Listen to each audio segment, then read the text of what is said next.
Ever since the Black Series started 10 years ago, there has been a lot of debate about the accessories that come with the figures. The Star Wars license costs a lot more to Hasbro than something like G.I. Joe or Transformers, which Hasbro owns, so you see a lot more accessories packed in because they are just generally making a higher profit because they are not paying a licensing fee to Disney from each figure. But every once in a while we get some accessories packed in with a Black Series figure that are a total surprise, and I just wanted to cover some of those today. It's a little tricky because some of these figures are deluxe or build-up packs where it's a re-release of a figure we've had before, and the extra accessories are kind of the whole point of the repack. So it's going to be a little tricky to decide what makes the list and doesn't, but I'm just going to kind of go over what seemed fun to talk about today. We're actually going to start with the very first wave of the Black Series, which included this Darth Maul. What was interesting with this one is that the hood is actually attached to the alternate head, and then that unhooded head is included in the box as well. This is very different than the type of engineering that we've ever seen from the Black Series in the future, so I just thought that this was interesting to mention. So if you don't own this figure, that's how that worked. It was very strange, but kind of cool, and definitely worked. And I do prefer this over a soft goods robe because I just don't think that that would look as good draped over the head like that. Maz Kanata was a small figure, and they decided to flesh out the box a little bit with this little box that has the lightsaber in it, like we see in the movie. This was just a little bit of a surprise. I don't think any of us expected a box like this to come with Maz Kanata.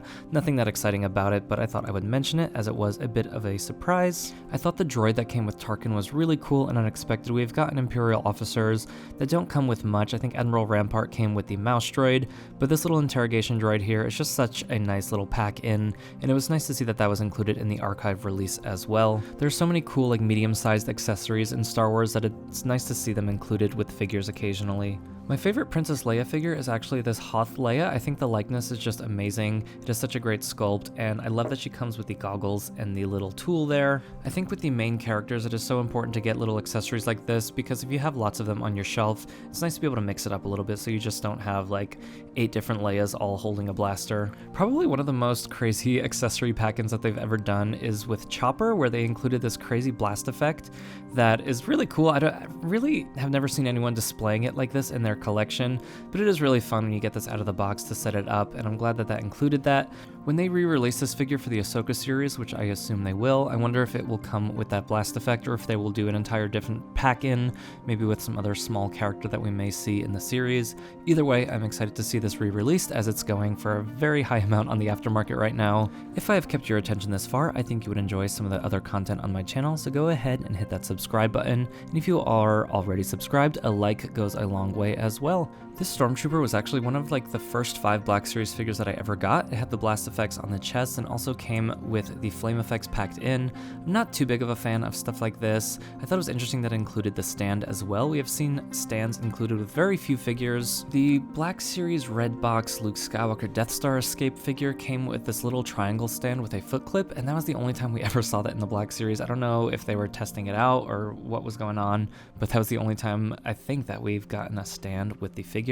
I'm a really big fan of the Black Series comic book line. These are characters that we don't see in live action, and they're technically not canon, but it is a fun way to get new versions of classic characters, and it's a way for the Black Series to do reuse without having to come up with weird stuff like the credit collection. The first time we saw a comic book figure was the Luke Skywalker Strikes edition, which was just the Yavin Luke repacked, but he came with all of these accessories. This was kind of like a weird test. I don't think it did very well. I saw this on clearance many times. I really enjoy having the book accessory as well as some of the other ones that come with this, but overall I don't think that this was very successful, but it would have been cool if all of the comic figures came with a bunch of random accessories like this moving forward as well, but I don't think that it was popular enough to justify doing it again. If you couldn't tell from me making this video in the first place, I'm actually a really big fan of all of the little accessories that come with figures, so I started making my own. So everything you see here are 3D files that I designed and 3D printed that are available on my Patreon, so if you have a resin printer and you like adding accessories like this to your collection, go ahead and check that out.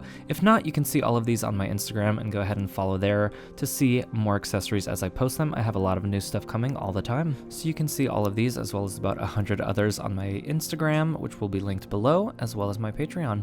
Let's move into the Hoth Rebel Soldier. This was totally packed with accessories. This is often referred to as one of the best Black Series figures of all time. It had that face hidden in the backpack, so you can do an alternate face deco here. By the way, thank you to galacticfigures.com for all of the amazing work they do in archiving all of these photos. It is definitely my go-to resource when I just need to kind of look at the entire collection, especially when I'm doing my shelf series videos, that sort of thing, make sure I don't miss anything. But anyway, they just went really above and beyond with this figure, so you can totally army build and get a bunch of different variations of troopers using all of the accessories here. I think this really surprised a lot of people how in-depth they went with all of this. And it was the first time that we got an alternate face option for a troop builder. Possibly the most unexpected accessory that we ever had in the Black Series came with the Return of the Jedi Bib Fortuna, and he came with a bunch of cups. And apparently there's some behind the scenes photo of Bib Fortuna holding a cup. In a classic figure, we saw him with a staff that never showed up in live action until The Mandalorian, which was actually referencing the toy. I think that would have been a much better accessory to include, but instead we got the cups that we had just got with Ponda Baba and Dr. Evazan in the Cantina 3-pack, so that was just a little bit of a surprise. Next we got Omega, and she came with this little creature named Ruby. I honestly did not remember this creature at all from the show, even though I watched it twice, but looking back, she's definitely in a few scenes. This was just not an accessory that anyone saw coming with this figure. I do like that they packed this smaller figure out with some more stuff to fill the box, including that gas mask. This was part of the wave with Ahsoka and Echo, where 3 of the figures were double packed, so there were only 5 figures in this wave, and I think we saw a lot of that tooling budget going towards extra accessories, like the one we're about to see next with the Client. It's kind of hard to sell an action figure of just an old man that doesn't really do much action, but he came with the little tracker, the Camtono here, as well as a few stacks of Beskar packed into the pack. We had seen most of those accessories before other than the Camtono, but it was really cool to get that into the Black Series.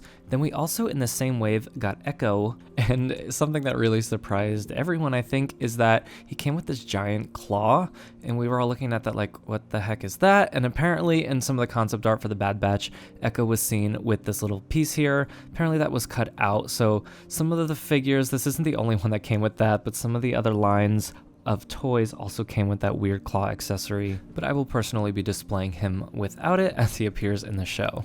When they pack tiny figures, a lot of times they do like to add some extra accessories, and so Tika the Jawa, which was a Target exclusive, came with this junk, literal junk, and I kind of love it. I think that it's really cool to get little world building accessories like this, especially with smaller figures, and I think Star Wars collecting is all about world building, and so little pieces like this really just add to the fun, at least for me. Some people probably threw these right in the trash, but I personally really like them. This next one's a little bit weird, and maybe I can't call these like unexpected accessories because this was a repacked figure and the price was higher. They turned it into a deluxe figure, but I don't think any of us really could have guessed what would have come with this in terms of like the holocron and the little boggling there. Also the hood, it doesn't look great, but it definitely was an option. This photo is from the Fwoosh website. As someone who really appreciates lots of world building accessories that aren't weapons, I think that this is a really cool release, and I actually wish that we got a lot more figures that were built up like this in the packs that came with tons of accessories. I would happily pay $10 more per figure if they came with stuff like this. Let me know in the comments below if you would rather pay more for more accessories or if you're happy with the Black Series as it is. This one's just a little mini addition to the Scout, Trooper, and Speeder Bike combo. He came with Grogu and the little bag, which was really nice, but then they also packed in the box was that little piece of something, that the little lantern that he shoots at in the show when they're trying to do some target practice. It's a cool little addition, but I always forget that that ever came out because I never see it in anyone's collection videos. Going back to the comic book line, we got Luke Skywalker with the salamiri, which is a little lizard creature that prevents people from using the Force when they are around, so Thrawn keeps this over his shoulder in a lot of the comic books. I think this would have made more sense to include with the Grand Admiral Thrawn archive figure, but they wanted to add some more appeal to the comic book packaging, I'm sure, so that's where that one ended up. So I did my best to remember every weird accessory that I could think of. If I missed something, definitely let me know in the comments below. Maybe I will make another video like this in the future. In the meantime, you can check out some of these other videos from my channel. Thank you guys all for watching as always, and I will see you next time.